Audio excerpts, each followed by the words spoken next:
আমাদের স্কোপের পক্ষ থেকে প্রতিনিধি হিসাবে আমি আসছি পুলিশ সুপারের কার্যালয় এবং হকার নেতৃবৃন্দরা আসছেন। পুলিশ সুপারের সাথে আমাদের হকারদের দাবি দাবা নিয়ে আলোচনা হয়েছে এবং মাননীয় পুলিশ সুপার আমাদের এখানে নবগত পুলিশ সুপার উনি আসছে আসলে খুবই স্বল্প সময় হয়েছে। তো উনি খুবই সুন্দর উপদেশ দিয়েছেন এবং কি অনেক গুরুত্বপূর্ণ কথাই বলছেন, উপদেশ দিয়েছেন উনি। আশা করি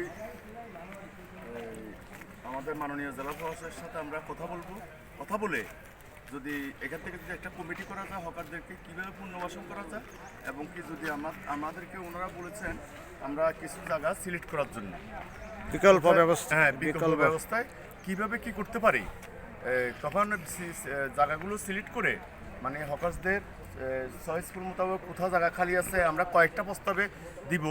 কয়েকটা প্রস্তাব দিলে এবারে যদি মাননীয় জেলা প্রশাসক থেকে যদি একটা টিম করে দেন ওনারা, সেই টিমে তো ধরেন হকার্স থাকবে, হকার্স প্রতিনিধি থাকবে, পুলিশ লোক থাকবে, প্রশাসকের লোক থাকবে এবং কি নাগরিক সুশীল সমাজও থাকবে অথবা রাজনীতি ব্যক্তিত্বও থাকবে।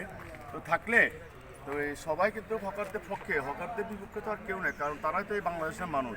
তারা তো তাদের ছেলে মেয়ে আছে, এত মনে করেন তাদের প্রায় 50,000 1 লক্ষ ফ্যামিলির সদস্য এই হকার্সদের, তো তারাও তো বাঁচতে হবে।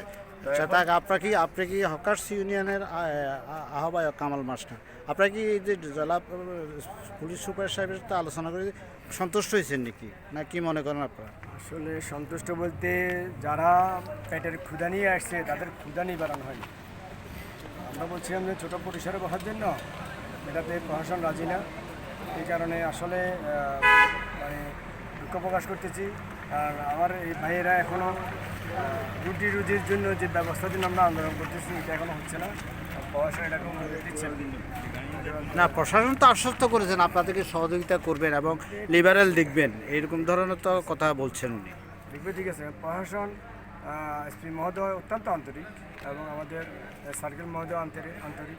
ওনারা বলছেন যে বিকল্পভাবে আমাদের কী করা যায় এটা স্থান নির্ধারণ করার জন্য বা সবাইকে নিয়ে বসে এটা ডিসিশন দিবে।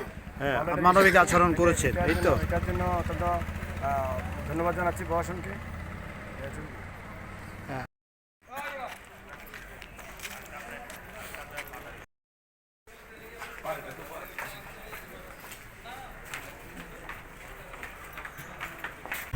আমাদের 2 নম্বর সাব সেক্টর থেকে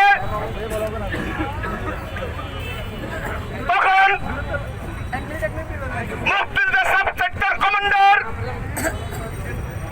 বীর মুক্তিযোদ্ধা জাফর ইমামের নেতৃত্বে পূর্বাঞ্চল থেকে আমাদের আজকের এই দিনে ফেরি মুক্ত করার জন্য আপনি হাজার হাজার মুক্তিযোদ্ধা এবং জনসাধারণ যখন আমাদের শহরের দিকে এগোচ্ছিলেন